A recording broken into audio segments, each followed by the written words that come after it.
vedare tinokuchingamidzai zvekare kune chimwe chirongwa pano paZim Facebook Secrets and Confessions. Tadzoka zvekare nemamwe mamessages.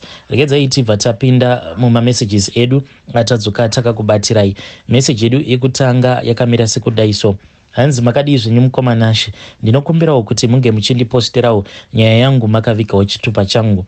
Inini mukomanashi ndakaitawo marituals iwawawa ekuti munhu unge uchiita mari, ende mukoma ndakati ndaita mari ndipo pandakabva ndazotanga kuregreta because ndinoona kuti handina kumirira nguva iyo yainge yakatarwa naMwari yekuti ndinge ndichikwanisa kuzowanawo chipo chekuti nditange kuita mari. Handina kuita iya yavanoti patience pachirungu. Mukomanashi handina kumirira nguva yaMwari. So zvinhu zvakazoitika muupenyu hwangu mukoma zvinhu zvekuti nanhasi uno kana ndikazvifunga so zvinogara zvichingondirwadza. Ende kana ndikatarisa kumashure uko kwandakabva kuti ndinge ndichizova pandiri kusvika muzuva ranhasi, ndakasangana nezvimwe zvinhu zvinondirwadza.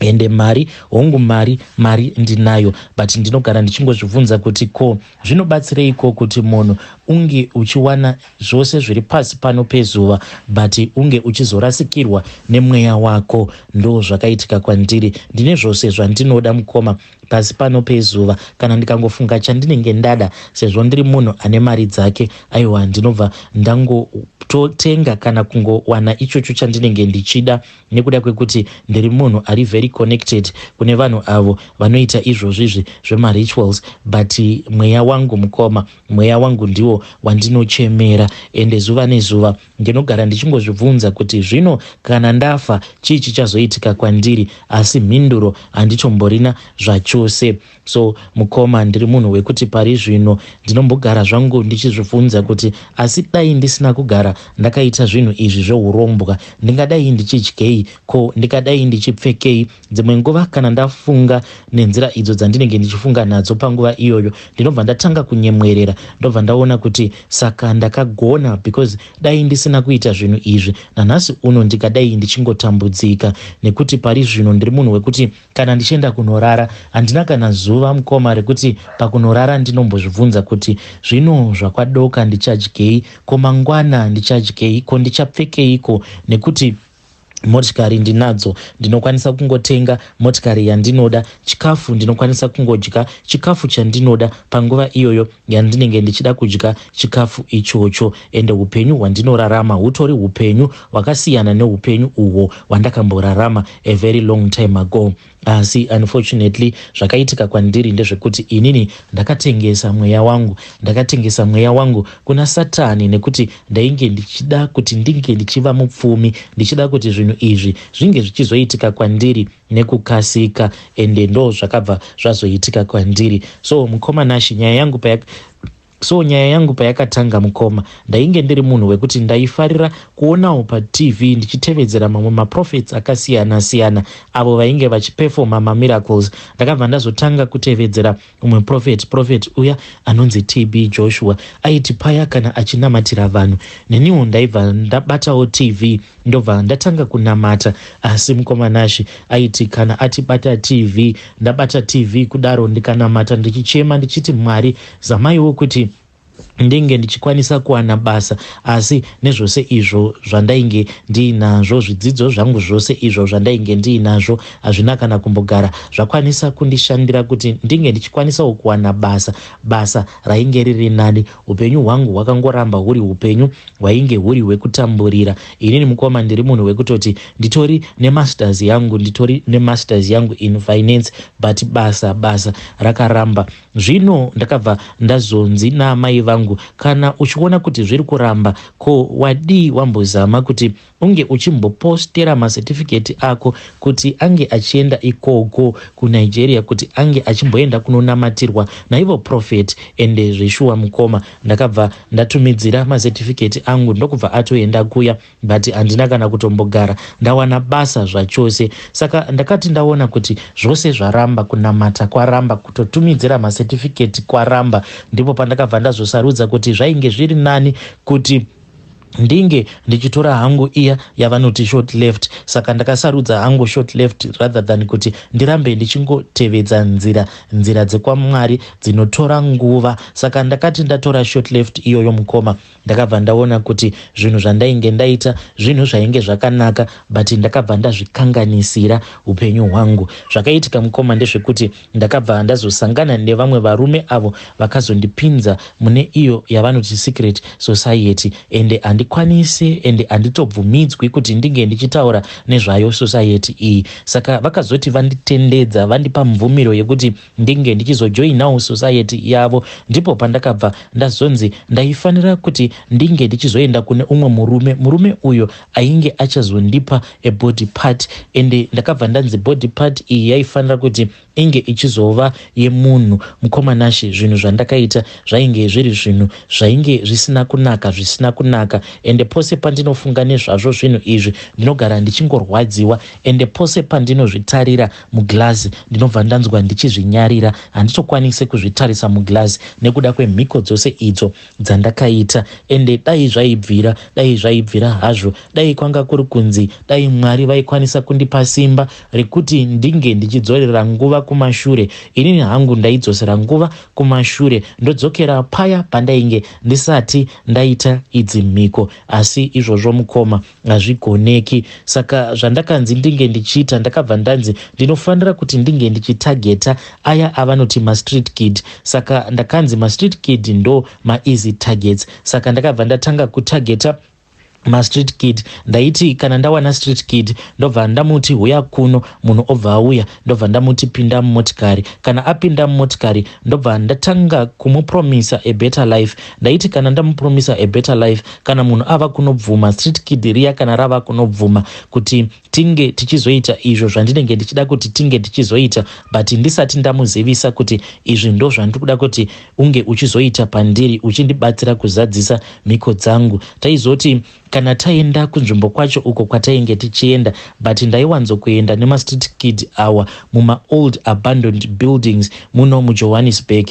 My brother, zvinhu zvandakaita nemastreet kid awa zvinhu zvinonyadzisa, but vazhinji vacho vainge vachiramba because ndaiwanzokuita mistake yekuti ndinotanga ndavaudza kuti ndiri kuda hurume hwako. Saka ivo vaibva vazoramba mushure mekunge vandibvunza kuti hurume hwangu ndinozokupa sei hurume hwangu. Ndobva ndaudza munhu kuti iwewe kuti unge uchindipa hurume hwako handidi hurume hwako hwekuti unotanga waita chimhandara maoko, asi unofanira kuti unge uchizosiya hurume hwako mandiri, zvichirevera kuti unofanira kuti unge uchizorara neni nekunzira uko kunobuda tsvina. Ndo dzainge dziri mhiko dzangu mukoma. Saka ndakazama kuti ndinge ndichisangana nestreet kid rekuti rinokwanisa kubvuma izvo zvandainge ndichida, but ndakabva ndaona kuti weakness yangu yainge iri pakutanga ndaudza mastreet kids awa mhiko dzandainge ndichida kuti ndinge ndichibatsirwa nadzo. Mhiko dzangu dzainge dziri dzekuti ndaifanira kuita sekunge ndainge ndiri mukadzi ndichiitwa neumwe munhurume. Saka ndakabva ndazosangana neumwe mustreet kid. Ndakati ndasangana naye mustreet kid uyu, ndakabva ndamuudza kuti idzi ndo mhiko dzangu dzandainge ndichida, kana ukakwanisa kundiitira mhiko idzi ndinokwanisa kuzokupa mari. Ndakabva ndamuti ndinokupa 15k kana wabvuma, and iye akabva abvuma mukomanashi. Inini naye takabva tazoenda kuya kuma old abandoned buildings kuya kwandaigara ndichingoenda nemamwe mastreet kid. Takati taenda kuya mukoma, ndakubva ndamuudza kuti izvi ndo zvandainge ndichida. Ndikabva ndati iwewe unofanira kuzopretenda sekunge uri kurara nemunhurume, inini ndakakotama, iwewe uri kumashure kwangu, then inini ndichakupretendera sekunge ndiri mukadzi wako mukomanashi. Ende apa kainge katorike kutotanga kuti ndinge ndichirara nemunhurume. Takazviita mukomanashi in that abandoned building late at night, ende takati tapedza kuita zvose izvi mukomanashi, ndakabva ndazoenda kuvarume vaya. Ndakati ndasvika kuvarume vaya ndokubva ndazovaudza kuti ndainge ndapedza zvose izvo zvavainge vanditi ndinge ndichiita. Saka shrine yedu panguva iyoyo yainge iri kuSenton, ndokwainge kuine imba yacho, but pari zvino shrine iyi yakazobva haiko kuSenton ikoko because hakusisina privacy. Saka iko zvino yakabva yazoendeswa kune imwe estate yekuti ikoko kunongogara kuri kunzvimbo kwekuti hakungopindwe zvekumhanya, kunyangwe mapurisa chaiwo haakwanise kutongopinda muestate imomo mumadiro, nekuda kwekuti muestate umo kuti unge uchipindamo unofanira kuti unge uchipiwa mvumiro nevagari vemo muestate imomo. Vanhu vazhinji vane mari dzavo around Gauteng vanogara muestate imomo. So mukoma pari zvino ndo kune shrine yedu ikoko. Akazoti ndapinzwa mune imwe room ndakabva ndazopiwa imwe container. Kacontainer aka kandakapiwa ndakabva ndazonzi ndaifanira kuti ndinge ndichienda kubathroom. Well, ndakabva ndazoenda kubathroom ndikabva ndaudzwa kuti ndinofanira kuti ndinge ndichiita tsvina yangu, but tsvina handaifanira kuti ndinge ndichizoitira muchemba, asi ndaifanira kuti ndinge ndichizotonona ndakaisa kacontainer aka panzvimbo yekuti paya pandinenge ndichiita tsvina inenge ichingodonhera mucontainer imomo. Mukoma ndakati ndapedza kuitira tsvina mukacontainer kaya kandainge ndapiwa, ndakabva ndaburitsa tsvina yainge yakazangana nehurume, sezvo street kid riya parakaita bonde neni rakasiya hurume hwaro kumashure kwangu uku. Saka tsvina yakati ichingonobuda yakangobudawo yakangozarawo tsvina saka tsvina yangu yakati ichinobuda yakangobudawo yakangozarawo hurume ihwohwo hwainge hwasiyiwa mandiri. Mukoma nashi ndakati ndaona kuti ndo zvainge zvabuda mandiri, ndakabva ndadzokera uko kwainge kuine vamwe vanhu avo vainge vari muclub imomo. Then vakabva vatanga kuuchira maoko ende vachicelebrate vachirakidza kuti vainge vafadzwa nezvose izvo zvainge zvirimo mukacontainer kaya. Mukoma nashi ndakabva ndazoudzwa kuti zvino kune imwe room uko kwandainge ndava kuendeswa hanzi ndiko kunogara the Holy of Holies. Ndakazoti ndaendeswa kuya ndakabva ndanzi muHoly of Holies umu munongopindwa rumwe ende munongopindwa panguva iyoyo kuti unenge uchijoiniswa club iyoyo, zviya zvavanoita mumasociety ekuti vanenge vachikuinitiata. Ende ndakazoti ndapinzwa muroom muya ndakabva ndazoudzwa kuti zvino zvandapinda muroom umu ndaifanira kuti ndinge ndichizodya zvose izvo zvainge zvirimo mukacontainer ako. Tsvina yose iyo yainge yakazangana nehurume hwestreet kid iya ndaifanira kuti ndinge ndichizvidya. Ende ndakabva ndapiwa warning ndikabva ndanzi kana uchidya zvinhu zvose izvi haufaniri kuti unge uchizoratidza kuti zvose zvauri kuita hausi kufara nazvo, asi idya sekunge munhu ari kutodya chikafu chinonaka. Ende vakabva vandiudza kuti pano panzvimbo pandainge ndakamira pamberi paMwari, ende ndaifanira kurakidza kuti ndiri kutenda Mwari nekuti vanditendedza kuti ndinge ndichimira pamberi pavo, nekuti haasi munhu wose anokwanisa kutendedzwa kupinda murumu imomo umo mandainge ndapinzwa. Mukoma nashi zvainge zvakaoma pandakatanga kudya tsvina iyi, zvainge zvakaoma. Ende dai kwanga kuri kunzi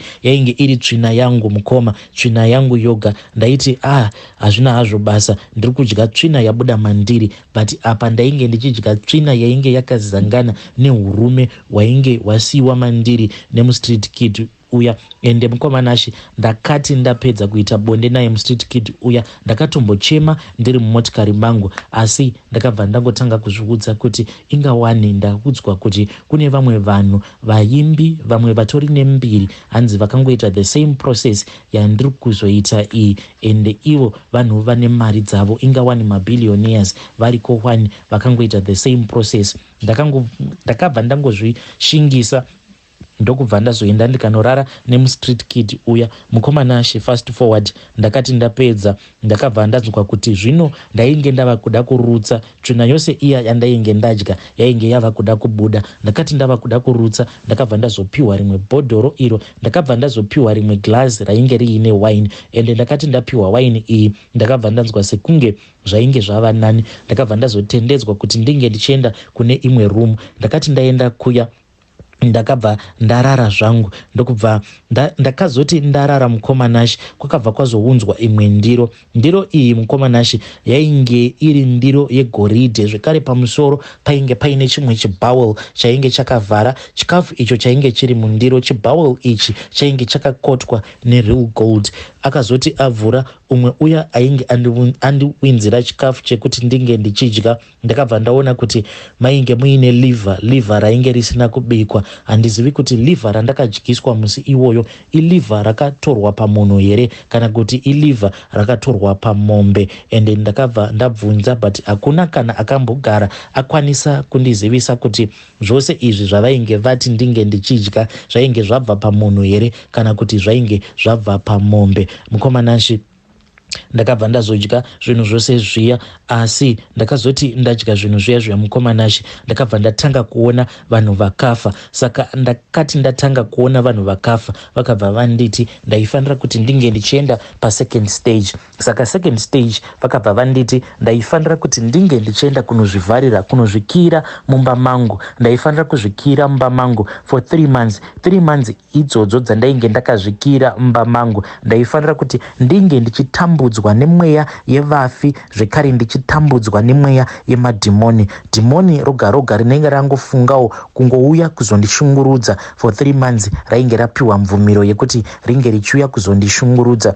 Mukomanashi vanhu ava vakabva vazouya kumba kwangu, vakati vauya kumba kwangu vakabva vachinja maketeni ose, vakameka sure kuti mumba hamuna kana light rinopindamo, vakasiya varinovheta. Mukomanashi apa ndainge ndichigara ndoga. Dzimwe nguva ndaitonzwa kutoti musiling umu munenge muine zvinhu zvinenge zvichifamba, madhimoni anenge achimhanyisana musiling imomo. Ende mubathroom mangu mune kamwe so kadhoo kekuti kana ukakavhura unobva wapinda musiling imomo. Ndaitonzwa madhimoni awa achitovhura chidhoo chiya. Ndaiti kana ndamanzwa achivhura chidhoo ndobva ndaziva kuti zvino kutambudzika kwangu kwatanga. Mukomanashi for 3 months ndainge ndisingabvumidzwe kuti ndige ndichivhura kana curtain kana kungodongorera panze. Mukomanashi ndakazoti 3 months dziya dzapera ndipo pandakabva ndazoburitswa panze. Ende ndakati ndaburitswa panze ndakatombotambudzika kuti ndinge ndichivhura maziso angu sezvo ndainge ndakagara mumba for 3 months ndisingabudi panze. Mukomanashi zvipoko izvi nemweya iyi yemadhimoni yerima yaitouya ichindirova. Ndairohwa zvekuti mukomanashi ndaitanga kuchema. Ende ndichichema ndainge ndisingachemere kuti zvinhu izvi pazviri kundirova zviri kundirwadzisa, asi chainge chichindichemedza ndechekuti mukunochema kwangu ndichiridza mhere ndaizviziva kuti voisi rangu hakuna aikwanisa kurinzwa, nekuti zvose izvi zvainge zvichiitika in the spirit world. Saka ndaichema ndichiziva kuti hakuna munhu anokwanisa kuuya kuzondinunura. Zvino 3 months dzakazoti dzapera mukomanashi ndikabva ndazoudzwa kuti inini second stage yandainge ndava kufanira kuti ndinge ndichitevedzera ndeyekuti ndaifanira kuzorara nemukadzi anopenga. Mukadzi uyu anopenga ndaifanira kuti ndinge ndichizorara naye each and every month. Ende ndichinorara naye handaifanira kuti ndinge ndichizoita zvekumubata chibharo, asi kutoita zvekutomupfimba, kumunyengerera, kutomupa mari just like a normal woman. Ndobva ndasika bonde naye, bonde rinenge rakazara nerudo nemufaro. Then ndakati ndaita zvose izvi mukoma ndakabva ndazotendedzwa kuti ndinge ndichizoroora. Ndiri munhu wekuti upenyu hwangu, upenyu hwandinorarama, upenyu hwekuti handina chandinoshaya. Then mudzimai wangu iye pandakazomutora iye akatongondidira izvozvo kuti ndiri munhu ane mari dzake ende ndine dzimba dzangu dzakawandisisa, but mudzimai wangu nditori nenguva yekutoti ndakatotarirwa kuti nguva yakati ndiyo yandinotendedzwa kuti ndinge ndichigara naye, ende nguva yakati handitendedzwi kuti ndinge ndichigara naye.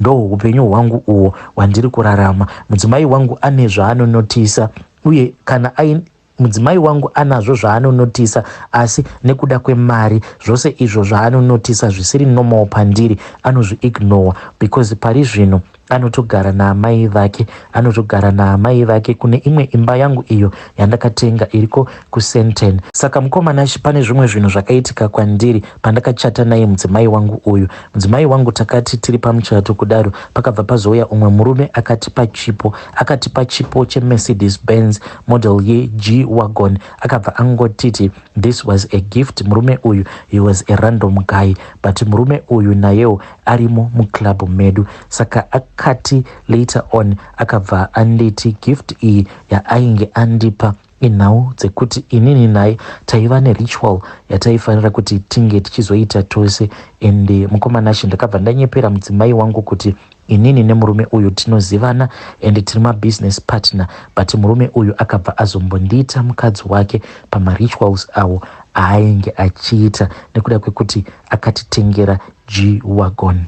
Vedare iyo ndo message iyo yandakaforwardirwa, message yakabva kuAfrican Confession. Saka iyo ndo narration ichibva kuchirungu ichiuya kuchishona. Hey, zvakaoma hazvo vedu, ndo message yakabvawo kune umwe muSouth African. Hey.